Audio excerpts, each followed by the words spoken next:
Some say the greatest athlete ever was Jesse Owens. Others claim it's Jim Thorpe.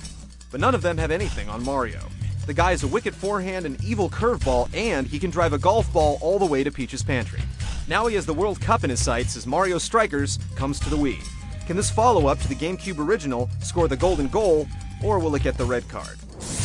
Hiya! Luigi! Come on.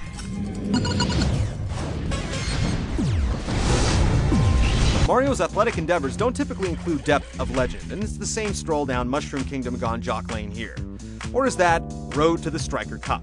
This option pits you against a steady stream of squads all neatly collected into cups a la Mario Kart. Win cups, unlock new captains and pitches.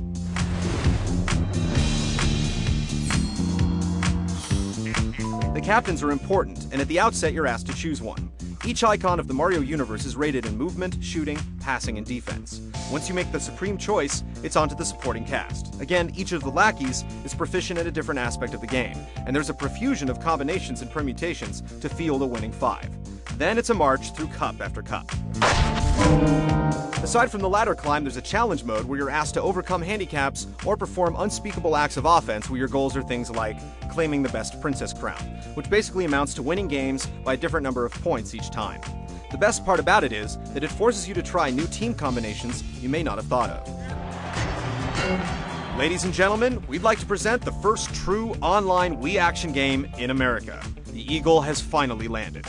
We took turns with Pokemon Battle Revolution, but this is the first game where we can really whip up some competitive juice.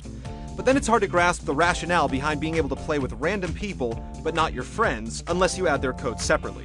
For an online game with no means of communication whatsoever, who is this supposed to be protecting? Once you've dredged up an opponent, the play is fairly smooth, but the slightest bit of lag can really be a nuisance, because this game's hectic meter is redlining.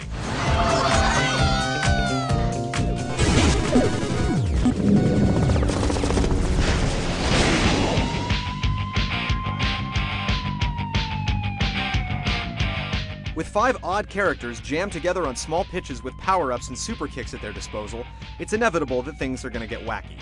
Toss in a metal soccer ball and 2 goals and we're in business. Believe it or not, once a certain level of proficiency is reached, this is a twitch game, one for those with quick reflexes. The name of the game is Charged, and it's one part of the game that may have been best left on the cutting room floor.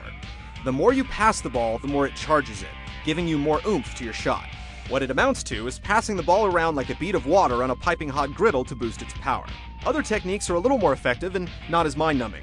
Each supporting character has its own special shot that they'll perform when they charge all the way up. If you charge a shot with a captain character, our old pal the golf swing meter pops up and you can have a go at launching a volley of rocket shots on goal. This is where the game puts the mushroom in Mushroom Kingdom and one of the few appearances of Wii control. The game then switches to a goalie view where you have to point and spank the balls as they appear. It's incredibly easy, and in head-to-head games, the whole shebang is practically pointless. Against the computer, it amounts to a windfall of goals. The game is really about finding time to deliver the power shots from the lesser characters, and then following it up with another player to punch it in.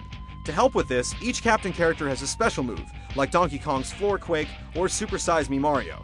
Deliver the special, take the powered-up shot, and follow up while the goalie is stunned. It should be as simple as that. What ultimately zaps the competitive spirit is the arbitrary nature of the game. Random bolts of electricity and fluky bombs dropping out of nowhere guarantee that the best player doesn't always win. Toss in 9 different power-ups, and it reaches Mario Party levels of arbitrarily deciding the winner. The good news is, the base controls work quite well. The players are quick on their feet and responsive. The only other Wii functionality is the slide tackle waggle. Just give your wrist a good shake and you're rewarded with possession of the ball. It's quite satisfying.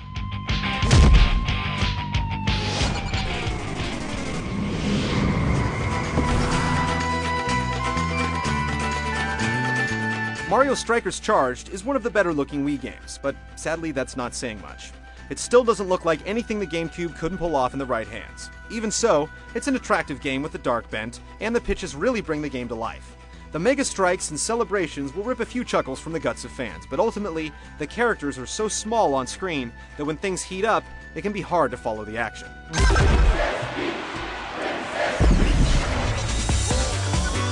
Mario Strikers Charged is one of those games floating in limbo. It's too complex for the casual player to get good at, and it's too random for hardcore players to appreciate over the long haul. It's a wise party choice because everyone will get the concept and things go bang all on their own, but serious players should consider a 4-night stand before taking a shot on goal.